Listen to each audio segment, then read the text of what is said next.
Hi friends, today's video is an answer to one of the queries raised by one of my subscribers.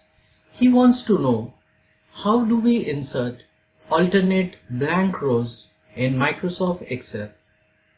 So without any further ado, let me show you just that.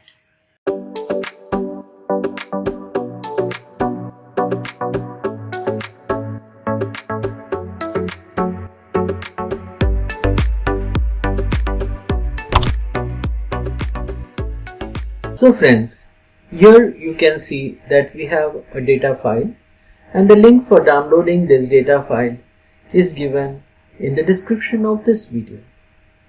Now what we would like to achieve is, after every alternate row we want to insert one blank row, and there could be any number of rows in your data.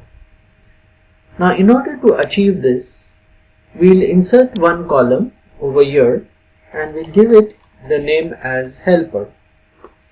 After that we'll type 1 and hit enter, and then we'll highlight this entire data and select fill series.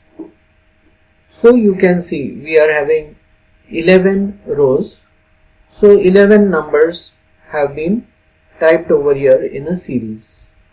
Then we'll press Ctrl C, copy.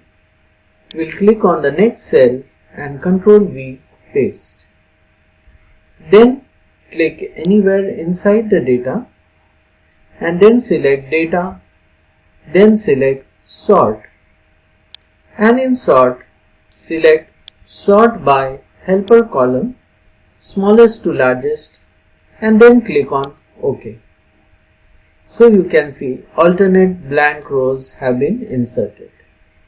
After that, you can highlight the helper column and press Ctrl- to delete this column. So friends, hope you have learnt a new trick. If you have liked this video, then don't forget to share, like and subscribe. We'll see you again in the next lecture. Till that time, goodbye.